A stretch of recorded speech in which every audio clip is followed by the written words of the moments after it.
My claws were already out before I understood why. The alarm in the training hall had not sounded. No warning light had blinked red across the ceiling. And yet every muscle in my body had locked into a hunting stance, because across the sparring floor, a young cub named Threska had broken away from the creche line and was running straight toward a group of new recruits standing near the far wall. I am Sriktal, and on that day I was only a second-year cadet at the Kaivoth Joint Academy, a place built to train the many species of the Alliance side by side. My people, the Vantheri, are not gentle creatures. We are built from claw and fang and instinct, shaped by 100,000 years of hunting on a world where nothing forgave weakness. Our cubs are born already knowing how to test the world around them, and that testing can be dangerous if the wrong creature stands in their path. The recruits at the far wall were human. Humans were the newest species to join the academy, and if I am honest, none of us fully believed they belonged there. They had no claws worth mentioning, their teeth were flat and blunt, their skin held no natural armor, and their eyes struggled to see in anything less than full light. Every report the Alliance had gathered about them suggested a species built for endurance and cleverness, not for confrontation. In the private conversations among my creche mates, we had already decided what humans were. We had decided they were prey. So when Threska broke from the line and ran toward them, 3 of us moved at once, ready to pull her back before instinct turned into an incident. We did not reach her in time. I will explain what happened next, but first you must understand why it mattered so much, and why an entire hall of Vantheri cadets stood frozen, with their claws half drawn, unable to breathe, waiting to see what a soft, clawless, blunt-toothed human would do when a predator's cub tested her. The academy had opened only 6 months before that day. It sat on a neutral station at the edge of Alliance space, built specifically because the recent first contact with humanity had thrown every calculation the Alliance had ever made into confusion. Humans had shown up not as conquerors and not as refugees, but as something far stranger. They arrived asking questions. They arrived offering trade routes and star maps and medical knowledge in exchange for nothing but the right to be heard. No predator species behaves that way, and no prey species is bold enough to try. The Alliance elders argued about humanity for months. Some claimed they were a diplomat-class species, harmless and eager to please, the kind of species that survives by making itself useful to stronger neighbors. Others were more cautious, pointing out that a species does not cross the stars without solving very hard problems along the way, and that any species clever enough to do that deserved close watching. In the end, the decision was made to bring a small group of human cadets into the academy, to train alongside us, to be measured the way every new species was measured. I remember the day their shuttle landed. I remember standing at the observation rail with my creche mates, staring down at the ramp as it lowered, all of us leaning forward with the same hungry curiosity a cub feels before its first real hunt. The first human to step off that ramp was a young woman with light brown hair pulled back tightly, wearing a uniform that fit her the way our uniforms fit us, neat and simple, no ornamentation. She looked up at the enormous dome of the academy ceiling, then down at the crowd of alien faces waiting to judge her, and she smiled. She smiled at us the way a cub smiles at another cub before a game, easy and open, with no fear in it at all. I remember one of my creche mates, a large male named Vresk, leaning toward me and murmuring that the smile meant nothing, that humans could not help showing their teeth because their faces were made wrong, too soft to hide anything. He said it with the confidence young Vantheri often have when they do not yet understand how much they do not know. Her name, I would later learn, was Nora Hartley. In the weeks that followed, the human cadets trained beside us in nearly every class. I watched them in combat drills, where their movements were slower than ours but strangely difficult to predict, because they seemed to plan 3 steps ahead instead of reacting to what was directly in front of them. I watched them in survival simulations, where they showed a talent for cooperation that put some of our own teams to shame, dividing tasks without arguing over rank the way young Vantheri often did. I watched them in the mess hall, where they ate together in loose, noisy groups, laughing at things I did not understand, glancing occasionally toward our tables with the same curiosity we aimed at them. What I never expected to watch was one of our own creche cubs run straight at them with no warning at all. Vantheri creche keepers bring young cubs to observe the academy several times each season. It is considered good practice, a way to expose them early to the many species they will one day serve beside. The cubs are kept on a long lead of soft cord, more symbolic than restraining, because a determined cub can slip almost anything if it decides to. Threska had always been the most curious of her litter, the one who chewed through fence lines just to see what waited on the other side, the one who climbed the tallest perch in the creche yard despite every warning that she was too small for the fall.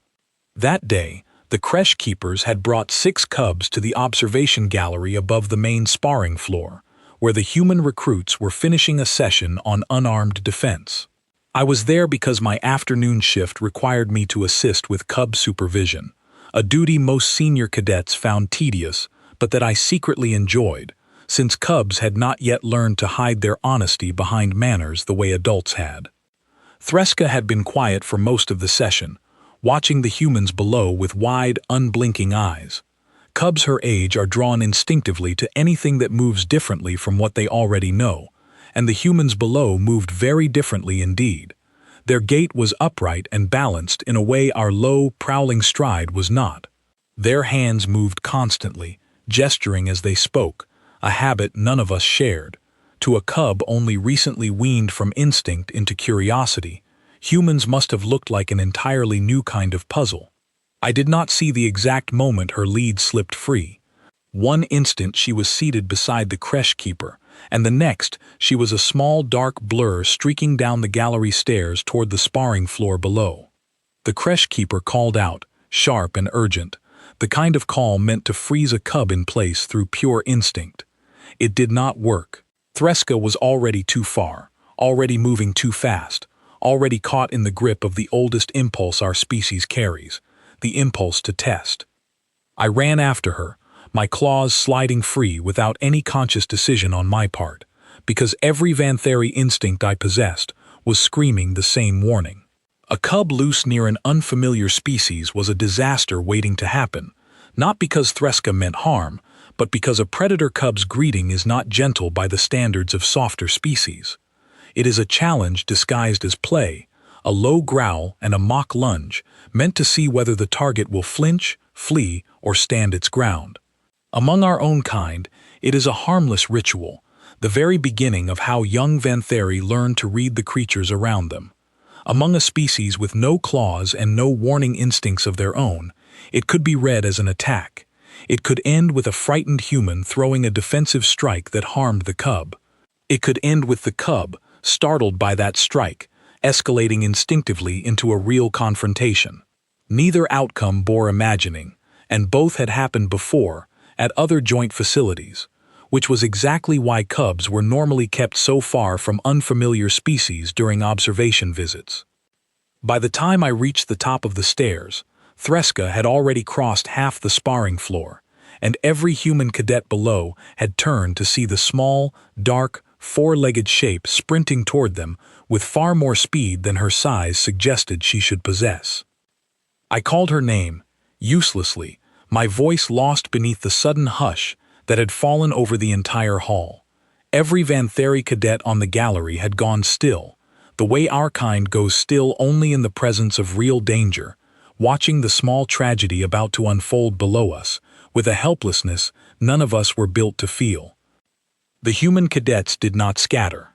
That alone surprised me, though I had little time to consider why. They simply turned to face the sound, the way trained soldiers turn toward an unexpected noise, calm and alert rather than panicked. Most of them stepped back instinctively, giving the space room, the universal gesture of any creature that does not wish to provoke something it does not understand. One of them did not step back. Nora Hartley stood exactly where she was, watching the small dark shape close the last stretch of distance between them, and something in the way she settled her weight, dropping her stance low, spreading her feet apart, told me this was not fear freezing her in place. I had reached the gallery rail by then, close enough to see clearly, too far to stop what was already set in motion. Beside me, the creche keeper had gone pale beneath her scales, her hands gripping the rail so tightly her claws had punctured the metal. Below us, Threska reached the human cadet, skidded to a stop with the loose, playful momentum only a cub possesses, and dropped into the low, coiled posture every Vantheri recognizes on sight, the posture that comes just before a challenge growl. The entire gallery held its breath. I remember thinking, in the strange, slowed heartbeat of that moment, that I was about to witness something no report, no elder council debate, no careful diplomatic meeting had prepared any of us for. I was about to see whether the newest species in the academy would run from a predator's instinct, or whether they carried something inside them we had never thought to look for. What happened next changed how every Vantheri in that hall understood humanity, and it began with a sound none of us expected to hear come from a human throat at all. The sound was low, rolling up from somewhere deep in Nora Hartley's chest, and for one confused heartbeat I thought I had imagined it. Humans were not built to make sounds like that. Their throats were shaped for speech, for laughter, for the soft exclamations they made when startled. They were not shaped for a growl. And yet the growl came again, steady and deliberate, and this time every Vantheri on the gallery heard it clearly enough to know it was real. Threska froze mid-crouch, her small ears flattening in surprise. A cub testing an unfamiliar creature expects one of three responses. It expects fear, which sends the target running, giving the cub the thrill of a short, harmless chase. It expects aggression, which teaches the cub to judge danger and back away. Or it expects nothing at all, a blank incomprehension that ends the game before it begins. It does not expect to be answered in its own language. Nora had dropped into a crouch that mirrored the cub's own, her hands lowered but loose, not raised in defense, not curled into fists. Her head had tilted slightly to one side, chin down, the exact angle a Vantheri parent uses to signal calm dominance rather than threat. And her mouth had pulled back into something that was not quite a smile and not quite a snarl, baring teeth that, while flat and blunt compared to ours, were bared with a confidence that made the display work anyway. Beside me on the gallery rail, the creche keeper made a small strangled sound that I could not interpret as either relief or renewed panic. Threska tilted her head, studying the strange creature in front of her with the fierce, uncomplicated attention only a cub can give. Then, in the way of cubs everywhere, she decided the game was worth continuing, and she pounced. I nearly vaulted the gallery rail. Every instinct in my body told me a pounce, even a playful one, would end badly for a creature with no claws and no natural padding beneath soft skin. My hand was already gripping the rail hard enough to bend it when I saw what happened instead of the disaster I had braced for. Nora did not flinch away from the pounce. She absorbed it, rolling slightly with the impact the way a person absorbs the weight of an eager animal they trust completely, one arm curling loosely around the cub's small body, while the other braced against the floor. Threska landed against her chest with a soft, delighted chirp, the sound cubs make only when a game has gone exactly the way they hoped, and immediately began wriggling, trying to twist free and reset the chase.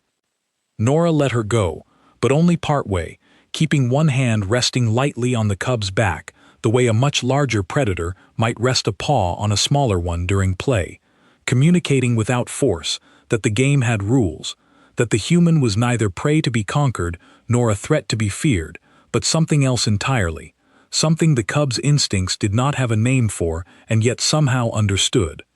Threska growled again, a small, high-pitched thing far softer than her first attempt, clearly a continuation of the game, rather than a fresh challenge. Nora growled back, low and rough, and this time there was no mistaking the sound for anything but genuine amusement, layered over that strange animal register. The two of them tumbled gently across the sparring mat, the cub darting in and pulling back, the human matching her movements with a patience and awareness that should have been impossible for a species none of us had ever seen handle a predator cub before. Around them, the other human cadets had relaxed from their alert stances, into something closer to fond amusement, several of them smiling at the display, the way one smiles watching a friend play with a pet. None of them seemed shocked. None of them seemed to think what they were witnessing was strange at all. That, more than anything else, was what unsettled me. On the gallery, my creche mates and I stood locked in place, unable to look away, unable to fully process what our eyes were showing us. Vresk, the same cadet who had once told me a human smile meant nothing because their faces were built wrong, stood beside me with his mouth slightly open, an expression I had never seen him wear before. It was the creche keeper who finally moved first, hurrying down the gallery stairs at a pace just short of undignified, calling Threska's name in the firm but gentle tone used to end a play session before it wore a cub out completely. Threska ignored her twice before finally allowing herself to be scooped up, still chirping with excitement, twisting in the keeper's arms to look back at Nora as though hoping the game might continue. Nora rose smoothly to her feet, brushing off her training uniform, and offered the creche keeper a small nod that managed to convey both respect and reassurance without a single word. The keeper stared at her for a long moment, clutching Threska close, clearly torn between gratitude and the deep unease any parent feels after watching their offspring run headlong into an unknown danger, even one that had turned out harmless. It was in that unsettled silence that the training hall's senior instructor arrived.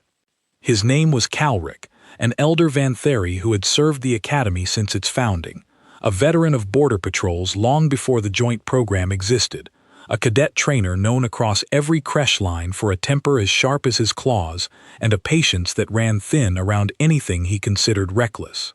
He came through the side doors at a fast, controlled stride, drawn by the alarm the creche keeper had triggered the moment Threska's lead slipped free, an alarm that had summoned him from 2 levels away. He took in the scene with a single sweeping glance, the cub safely gathered in the keeper's arms, the human cadets standing loose and unharmed across the sparring floor, Nora Hartley calmly straightening her uniform as though nothing unusual had just occurred. His eyes settled on her for a long moment, and I watched something shift behind them, some fast recalculation that I recognized because I had felt the same recalculation happening inside my own mind moments before. He did not shout, which surprised several of us who had trained under his temper before. Instead, he walked the length of the sparring floor at a measured pace, stopping a respectful distance from Nora, close enough for conversation but far enough to leave room between them, the kind of spacing one predator affords another out of caution rather than fear. "You did not run," he said, his voice carrying easily across the silent hall. Nora glanced toward the creche keeper, still holding a wriggling, protesting Threska, before answering. She wasn't attacking me, she was testing me. Calric's head tilted slightly, an old habit of his that every cadet who had trained under him learned to recognize as genuine interest rather than mere politeness. How would you know the difference? Your species has never encountered ours before this academy opened.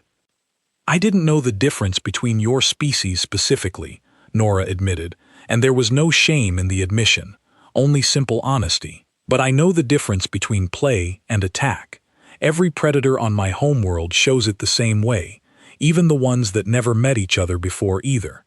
Low crouch, loose muscles, no aggression in the eyes. She wasn't hunting me. She was inviting me into a game and waiting to see if I understood the invitation. A murmur passed through the gallery above, cadets leaning toward each other, exchanging low, disbelieving words.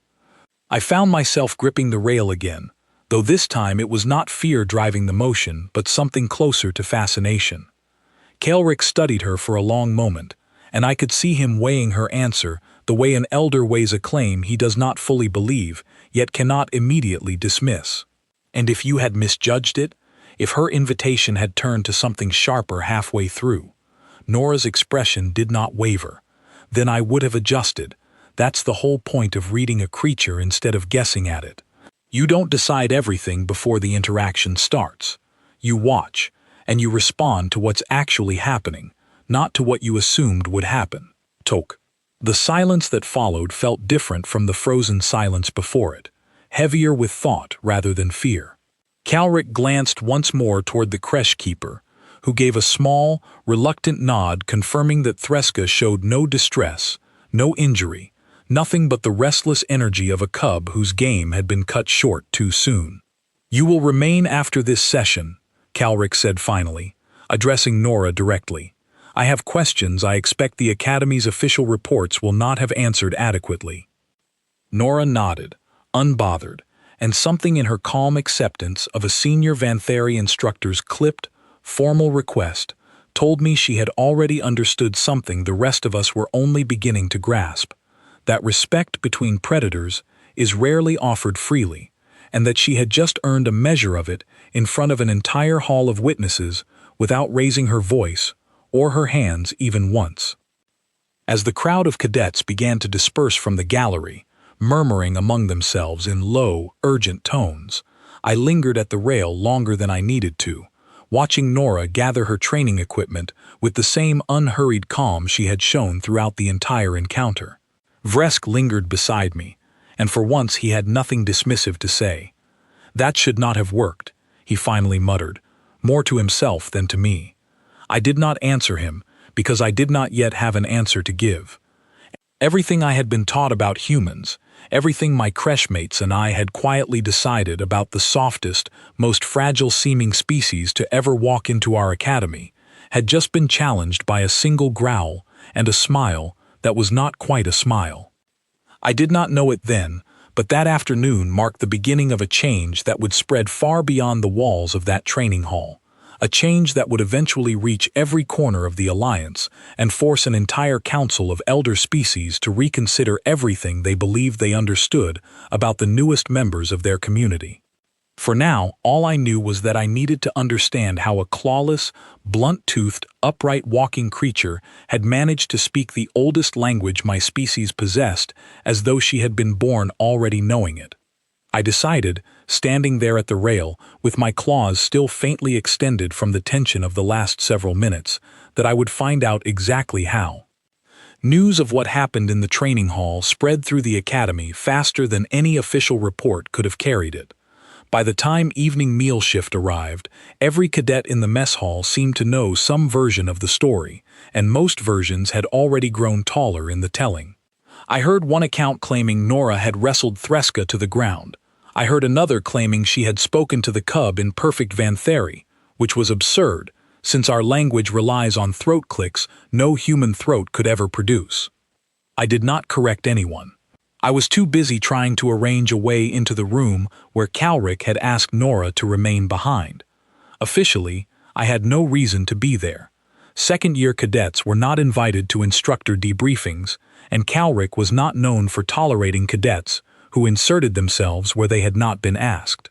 But my creche supervisor, an older Vantheri named Orsala, who oversaw the cub observation program, needed someone to deliver a report on Threska's condition following the incident, and I volunteered before anyone else could offer. Ursula gave me a look that suggested she saw through my excuse immediately, but she let me go anyway, perhaps because she was curious about the same answers I was chasing. The debriefing room was small, built for quiet conversation rather than formal hearings, with a round table instead of the usual raised instructor's podium. When I arrived, delivering my report on Threska's continued good health, with more formality than the situation strictly required, I found Calric seated across from Nora, along with a human officer I did not recognize, a woman with short dark hair and the kind of composed stillness that immediately told me she held some rank of authority. Calric waved me toward a chair near the wall without much comment, which I took as tacit permission to stay rather than an invitation to participate. I settled into the seat as quietly as I could manage, trying to appear as though delivering a routine report justified lingering in a room clearly meant for a much more important conversation. The human officer introduced herself as Commander Doyle, the ranking human liaison assigned to the Academy since the joint program's founding. She had a calm, measured way of speaking that reminded me faintly of Nora's own composure, though her voice carried the weight of someone used to being listened to without needing to raise it. "I want to be clear before we continue," Commander Doyle said, addressing Kaelric directly. Cadet Hartley acted within acceptable protocol. Nothing about her response violated any Academy regulation. "I am not questioning her conduct," Kaelric replied, his tone carrying none of the sharpness I had expected given his reputation. "I am questioning my own understanding. I have served this academy since its founding. I have trained cadets from 11 different species. I have never once seen an unfamiliar species correctly interpret a Vantheri challenge display on its very first exposure to one." Commander Doyle glanced toward Nora, who had remained quiet throughout the exchange, sitting with the same relaxed alertness she had shown in the training hall. "Cadet, would you explain your reasoning again, in more detail this time? I think it would help everyone in this room." Nora nodded, folding her hands loosely on the table in front of her. "On my homeworld, humans share territory with several apex predator species: wolves, big cats, bears, in certain regions. For most of our history, staying alive around those animals meant learning to read their body language quickly and accurately, because guessing wrong could be fatal. That knowledge became part of how we raised generation after generation, passed down long before we had any formal science to explain why it worked." "But your species did not evolve alongside our species," Kaelric pointed out. "The instincts and postures I display are shaped by an entirely separate evolutionary history from anything on your world." "That's true," Nora agreed.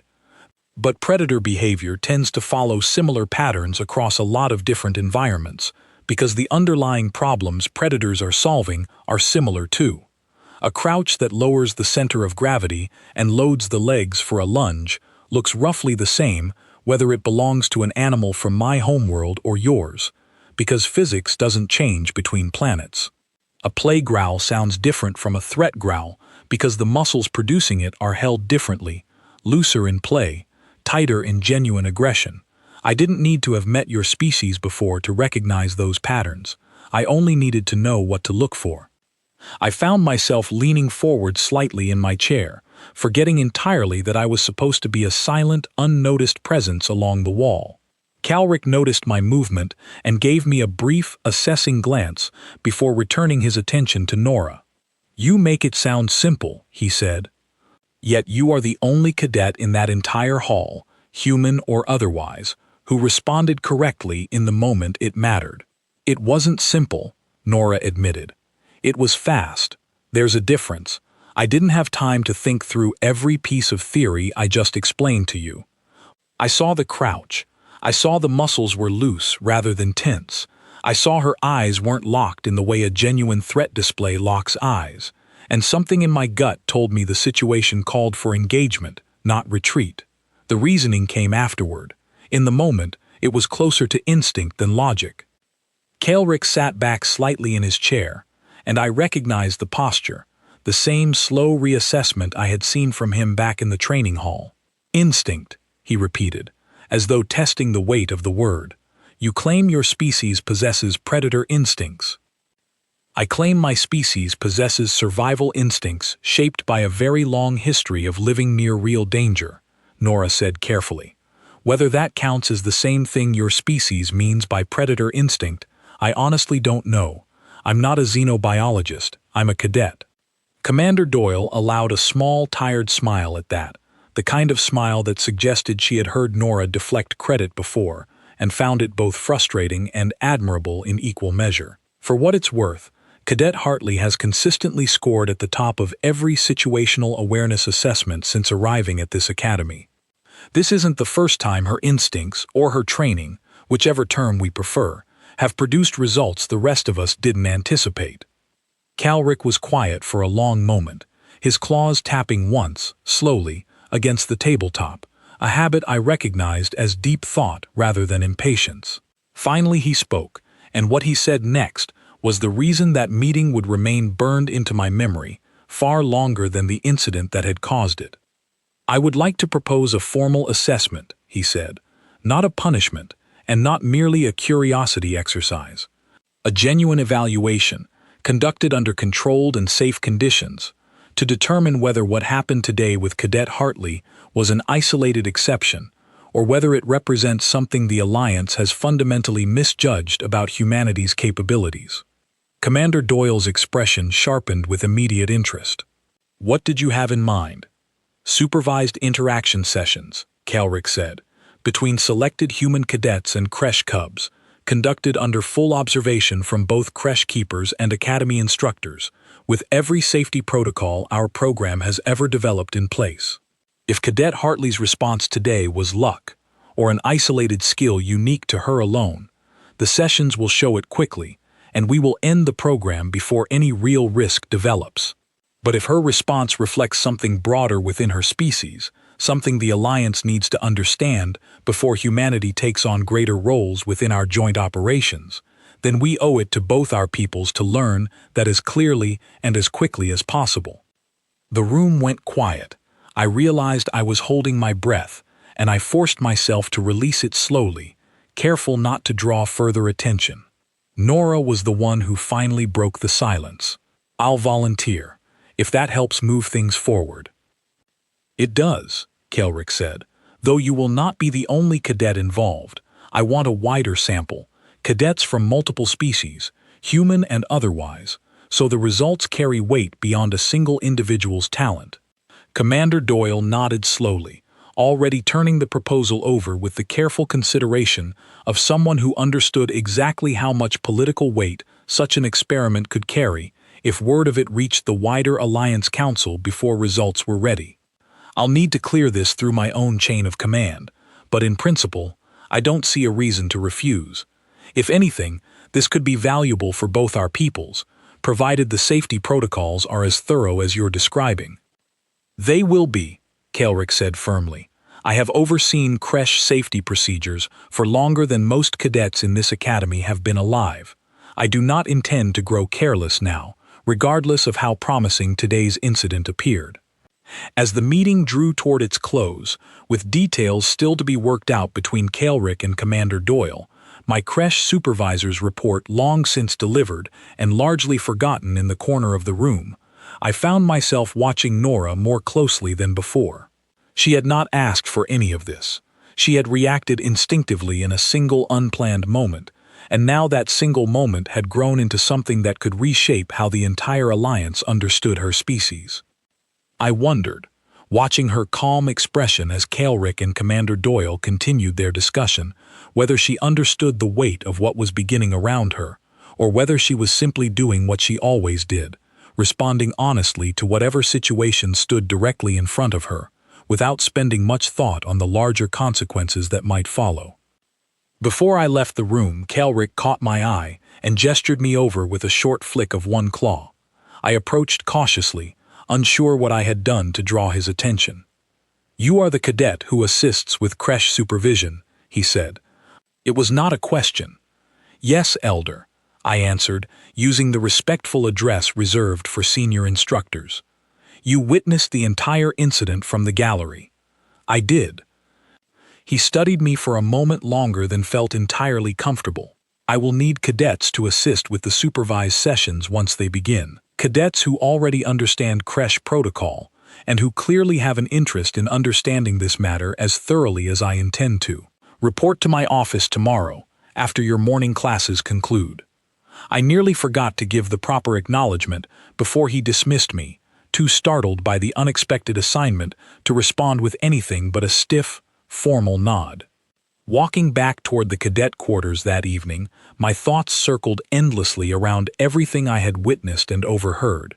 I had entered that debriefing room hoping only to satisfy my own curiosity about a single strange encounter. I left it with an assignment that would place me directly at the center of whatever came next, and a growing suspicion that the answers I was searching for would prove far larger and far stranger than a single cub's playful test on a single unusually calm human cadet. I did not yet know how right that suspicion would turn out to be. The supervised sessions began 3 days later, and my new assignment placed me at Kelrick's side far more often than I had expected. Most of my duties involved preparing the creche yard, checking safety barriers, and recording observations on a datapad that Kelrick reviewed personally after every session. It was tedious work in some ways, but it also placed me close enough to watch everything unfold, and close enough to finally speak with Nora Hartley directly instead of only observing her from a distance. I found my chance on the second day of preparations, during a quiet stretch before the first formal session was scheduled to begin. Nora had arrived early, as she often did, and was sitting near the edge of the creche yard reviewing a set of notes on a small data slate. I approached with less confidence than I usually showed, uncertain how to begin a conversation with a creature whose reactions had already upended so much of what I thought I understood. "May I ask you something?" I said, falling back on the same formal phrasing I used with instructors, since I had no practiced way of speaking casually with a human. Nora looked up, unbothered by the interruption, and offered a small, easy smile. "Of course. You're the cadet from the gallery, right? I remember seeing you at the rail." I confirmed that I was, surprised she had noticed me at all among the crowd of watching cadets. I wanted to understand something. When Threska ran toward you, everyone around you froze. Every Vantheri in that hall expected fear, or worse. Why didn't you run? She set the data slate down in her lap, considering the question with more seriousness than I expected. Running would have been the worst thing I could have done. Why? Because running triggers chase instinct in almost every predator species I've ever studied, including several from my own world. A creature that might not have been fully committed to pursuing you suddenly finds the decision made for it, because your fear becomes the signal that confirms your prey worth chasing. The moment I run, I stop being an unfamiliar creature the cub is curious about, and I become a moving target that triggers a much older, much simpler set of instincts. I considered this carefully, but freezing also seemed dangerous. Threska might have read stillness as an invitation to test you further. That's true too, Nora agreed. Freezing without engaging can sometimes be read as passive prey behavior, especially by a young predator still learning to judge reactions. The trick isn't running, and it isn't freezing. It's engaging calmly, on your own terms, in a way that shows you're neither afraid nor hostile.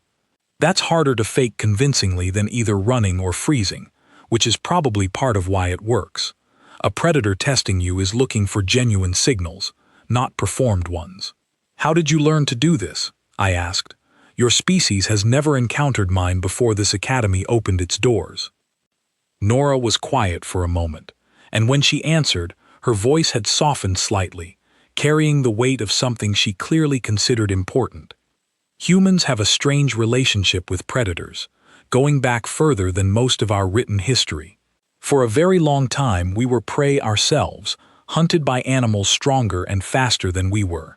We survived that period not by becoming stronger or faster, because we never really did, but by becoming smarter about reading the animals around us, watching their behavior, learning which signals meant danger and which meant something safer. And that knowledge stayed with your species even after you were no longer prey. It did more than stay, Nora said. It became something we built on. At some point in our history, humans began living alongside certain predator species instead of simply avoiding them. We raised some of them from birth.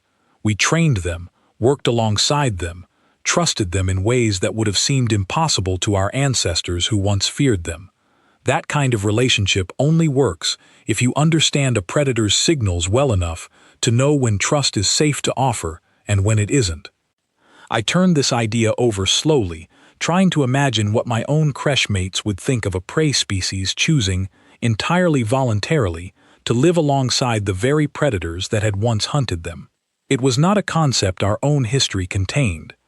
Vantheri predators did not share territory with prey species by choice. We hunted, or we were hunted, and the categories rarely blurred. That seems like a very strange choice, I admitted. Why would any species deliberately place itself so close to danger? Nora considered the question thoughtfully. I think it comes down to something deeper than simple survival calculation. Humans are drawn to understanding the things that frighten us, more than we're driven to simply avoid them. Fear on its own rarely satisfies us for long. We want to know why something is dangerous, what makes it behave the way it does, whether the danger is something fixed, or something that depends on how we choose to approach it. That curiosity has caused us plenty of trouble throughout our history, but it's also taught us things fear alone never could. I thought of Vresk, and the dismissive certainty with which he had once explained away Nora's smile as nothing more than a facial quirk her species could not help. I thought of every quiet conversation among my creche mates, in which we had already decided, without any real evidence beyond assumption, exactly what category humanity belonged in. "My people assumed you were prey," I admitted, the words feeling strange and slightly uncomfortable as I spoke them aloud. "Before the academy opened, before any of us had truly interacted with your species, the assumption spread quickly. Soft skin, no claws, blunt teeth. It seemed obvious." Nora did not seem offended by the admission, which surprised me. "I know," she said simply. "We picked up on that pretty fast after we arrived. It's not really an unfair assumption, honestly, based purely on how we look. We don't have natural weapons built into our bodies the way a lot of species in the Alliance do. If you're judging purely by physical traits, prey is a reasonable guess." "But it was wrong." "It wasn't entirely wrong," Nora corrected gently. "We're not predators either, not in the way your species is. We don't hunt for survival anymore. We don't have claws or fangs built for it, and most humans go their whole lives without ever needing to use the kind of instincts I used with Threska. What makes us hard to categorize isn't that we're secretly predators hiding behind a prey species body. It's that the categories themselves don't fit us cleanly. We're something else, something that learned to survive not through claws or speed, but through understanding, and through choosing how to respond instead of simply reacting the way instinct alone would dictate." I sat with that thought for a long moment, watching the creche yard around us, where several young cubs were already being gathered by their keepers in preparation for the day's first supervised session. Somewhere nearby, Calric was reviewing safety checklists with the same careful precision he brought to every task, and Commander Doyle stood near the entrance gate, speaking quietly with two other human cadets who had volunteered for the program alongside Nora. "There is another cadet joining today's session," I said, remembering the roster Calric had shared with me that morning. "A Grathari cadet named Voss. His species has expressed doubt that your reaction with Threska represents anything beyond luck." Nora's expression grew a touch more serious, though not unkindly. "I remember him. He's been pretty vocal about it in the mess hall. I don't blame him for being skeptical. If someone told me an entirely new species handled one of my planet's most dangerous predators perfectly on their very first try, I'd want proof too, not just one story passed around secondhand." "Are you concerned about today's session?" She considered the question honestly, rather than brushing it aside with false confidence. "A little. Every cub is different, and every situation carries some risk you can't fully plan around. But I think that's exactly why Calric designed these sessions the way he did. If humanity's response to your cubs really is something reliable, something built into how we're trained to think, rather than a fluke that happened once by chance, then it should hold up across more than one cadet and more than one cub. If it doesn't hold up, we need to know that just as clearly before anyone assumes something dangerous is actually safe." Her honesty struck me as strange in a way I found difficult to articulate at the time. Among my own creche mates, admitting uncertainty before a test of skill was often treated as a weakness, a crack in the confidence a Vantheri was expected to project at all times. Nora spoke of her own uncertainty plainly, without shame, as though acknowledging doubt was simply another form of clear thinking rather than something to hide. The gate at the far end of the creche yard opened, and Calric's voice called the assembled cadets and creche keepers forward, signaling that the first formal session was about to begin.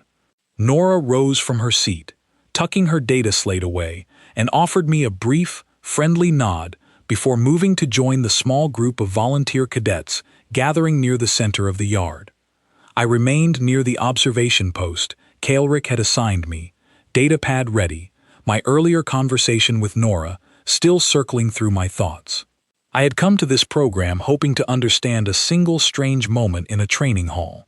I was beginning to suspect the answers I needed would require me to reconsider far more than that single moment, and possibly far more than I had ever expected to question about the world I had grown up believing I understood completely. Across the yard, Voss the Grithari cadet stood with his arms crossed, watching the creche keepers approach with two young cubs on soft leads, his expression carrying the same skeptical confidence Vresk had once worn before the gallery incident changed his mind. I found myself wondering, as the session prepared to begin, whether Voss would leave the creche yard that day, still holding on to his doubts, or whether he too would discover, the way the rest of us already had, that everything he thought he understood about humanity had been built on assumptions far too small for the truth. The first cub released into the yard that morning was not Threska. Calric had decided, wisely, that involving the same cub twice in such a short span would skew the results, so instead, two younger cubs from a different litter were brought forward, a pair of brothers named Drevik and Toss, both known among the creche keepers for a boldness that occasionally bordered on recklessness. Voss stood near the center of the yard, arms still crossed, clearly unconvinced that anything meaningful was about to happen. Beside him stood two other human cadets I did not know well, a tall young man named Owen who fidgeted slightly with nerves he was trying hard to hide, and a quieter woman named Elena who watched the approaching cubs with steady, careful attention. Nora stood slightly apart from the group, having already been through one such encounter, though her focus on the yard remained just as sharp as everyone else's. Calric gave the signal, and the creche keepers released the leads. Drevik, the bolder of the two brothers, made straight for Voss. I watched from my observation post, datapad ready, as the Grithari cadet's confident posture faltered the instant the cub closed the distance and dropped into the same low, coiled crouch Threska had used days earlier. Voss took a half-step backward before catching himself, his arms uncrossing sharply, his weight shifting into something that read, even to my inexperienced eye, as defensive rather than confident. Drevik hesitated, clearly reading the same signal I had, then let out a testing growl, sharper than Threska's had been, the kind of sound meant to probe for a reaction rather than simply invite play. Voss did not run, to his credit, but he also did not engage. He stood frozen, tense, his hands raised slightly in front of him, in the universal posture of someone bracing for impact, rather than someone confidently meeting a challenge. Drevik circled him once, testing, before losing interest and bounding instead toward Owen, who stood a short distance away. I made careful notes on my datapad, recording the sequence exactly as Calric had instructed, without embellishment or personal judgment. Beside me, Calric watched with the same still, focused attention he brought to every observation, giving nothing away about his own conclusions until the session concluded.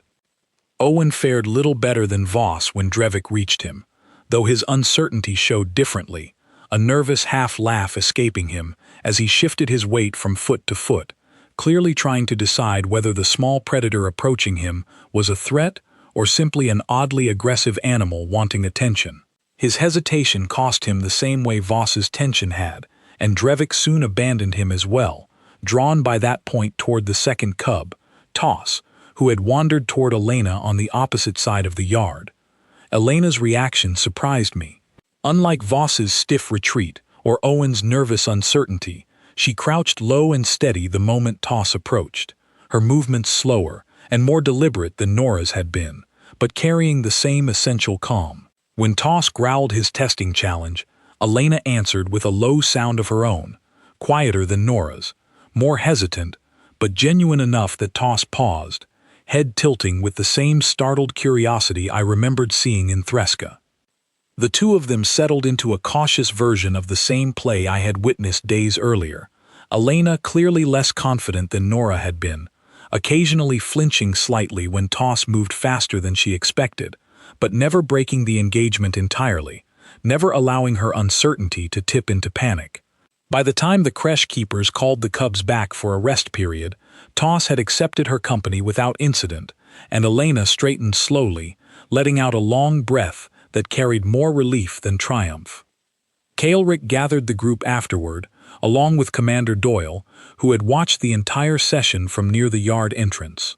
I stood close enough to hear the discussion that followed, my datapad full of careful notes documenting exactly what I had witnessed. 2 out of 3, Kelrick said, without any particular emotion coloring the observation. Cadet Hartley's response was not repeated by every human present. It wasn't, Commander Doyle agreed, but I'd point out that even Elena, whose engagement was far more hesitant than Nora's, still managed to avoid triggering an escalation. Cadet Voss and Cadet Owen didn't handle the encounter as smoothly, but neither of them caused any harm either. Their instinct wasn't to fight or flee outright, even if it wasn't a confident engagement. Kelrick considered this, his claws tapping slowly against the datapad he carried. That distinction matters. Among most species I have introduced to creche cubs over the years, an uncertain reaction like Cadet Voss displayed often escalates quickly, either into open fear that triggers a chase, or into a defensive strike meant to end the encounter before it develops further. Neither of your cadets did that. They hesitated, but they did not panic, and they did not lash out. Voss, who had remained quiet through most of the debrief, finally spoke, his earlier confidence considerably softened. I thought I understood what was happening. I recognized the crouch from the briefing materials we were given before this session started. Understanding it and staying calm while it happened directly in front of me turned out to be 2 very different things. That is an honest assessment, Kelrick said, something in his tone suggesting he respected the admission more than he might have respected false confidence. And it tells me something valuable in itself. Whatever advantage Cadet Hartley demonstrated during the original incident was not simply luck, nor was it purely instinct. There appears to be a learnable component involved, a skill that improves with understanding and practice, even among cadets whose first attempt falls short of ideal. Commander Doyle nodded slowly. That's consistent with what I'd expect, honestly. Not every human grows up with the same exposure to the kind of situational thinking Nora described to your cadet the other day. Some of us learn it more naturally through upbringing or experience. Others can learn it through training, the same way any skill improves with practice. I found myself thinking of Schrichtal's earlier conversation with Nora, the way she had described humanity's long, complicated history alongside dangerous predators, a history built more on choice and understanding than on any single fixed instinct. What I had witnessed that morning seemed to confirm exactly what she had suggested, that humans were not simply born with some magical, universal answer to every predator encounter, but that something in how they were raised, how they were taught to think about danger and unfamiliar creatures, gave them tools the rest of us had never considered developing in quite the same way. The sessions continued over the following weeks, expanding to include more cadets from more species, more cubs from different litters, more careful observation from Kelrick's growing team of assistants. I remained close to the program throughout, watching patterns emerge that no single incident could have revealed. Human cadets, while not universally perfect in their responses, consistently avoided the worst outcomes that so often accompanied unfamiliar species meeting Vantheri cubs for the first time. Even their mistakes tended to be mistakes of hesitation rather than mistakes of panic, and hesitation, as Kelrick noted more than once, could be trained away far more easily than instinctive fear. Word of the program's results eventually reached beyond the Academy, carried through official reports that Commander Doyle and Kelrick submitted jointly to their respective councils. I was not present for the wider discussions that followed among Alliance elders, but I heard enough secondhand, through Orsala and through Kelrick himself, to understand that humanity's official threat classification within Alliance records was undergoing careful review for the first time since their arrival. Threska, meanwhile, had not forgotten her first encounter with Nora. Creche keepers reported that she asked, in the simple, direct way cubs ask for things, whether the human who had played with her might visit the creche yard again.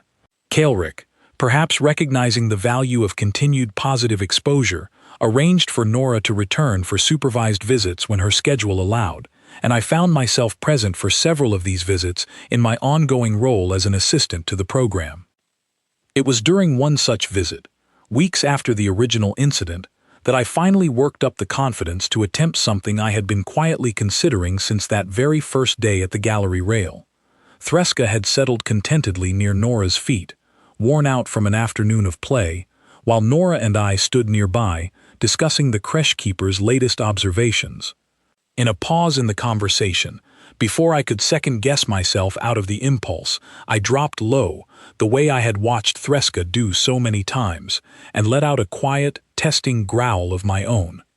Nora blinked in surprise, clearly not expecting the gesture from me, before her expression shifted into something warm and genuinely pleased. She matched my posture, lowering herself slightly, and answered with a soft growl of her own, gentler than the one she had used with Threska, adjusted, I realized, for the fact that I was not a small cub, but a nearly grown cadet, testing something closer to trust than play. Threska, roused by the familiar sound, lifted her head and let out an excited chirp, clearly delighted that the game she loved so much was being played by yet another participant. I straightened afterward, feeling strangely lighter than I had in weeks, as though some small, private uncertainty I had been carrying since the gallery incident had finally settled into place.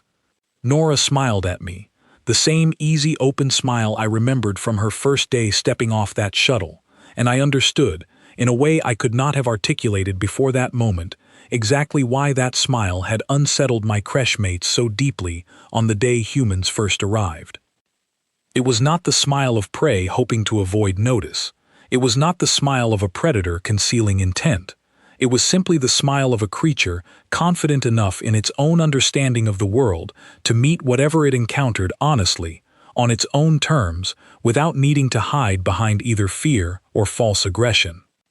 In the months that followed, the Alliance Council's official records regarding humanity's classification shifted quietly, without much fanfare beyond the Academy walls, from an unresolved and cautious designation into something new, a classification that acknowledged humanity as neither predator nor prey in the traditional sense, but as a species whose true strength lay in adaptability, in the deliberate choice of how to respond to any given situation rather than in any single fixed trait. Rumors of the change spread slowly through neighboring species, carried in the same informal way rumors always travel between creche halls and training yards, and quiet conversations in crowded mess halls. I heard, more than once, other cadets repeating a phrase that had apparently taken root somewhere among the wider Alliance forces, a simple warning passed between species who had not yet encountered humanity directly themselves. The soft ones, the rumor went, were not to be underestimated. I thought of that phrase often in the years that followed, long after I had graduated from the Academy and moved on to my own posting among the joint patrol fleets the Alliance had begun assembling with growing confidence in mixed-species crews. I thought of it whenever I watched a human colleague meet an unfamiliar situation with the same calm, deliberate engagement I had first witnessed in a training hall as a young cadet, frozen with fear at the gallery rail, watching a predator's cub growl at a creature none of us believed capable of growling back. I had been wrong that day, along with every other Vantheri cadet who had stood beside me. We had judged an entire species by the softness of their skin and the bluntness of their teeth, certain we already understood exactly what kind of creature stood before us. We had never once considered that some of the fiercest strength in the galaxy might not come from claws or fangs at all, but from the simple, deliberate choice to stand steady in the face of the unknown, and to answer a growl not with fear, but with a growl and a smile of one's own.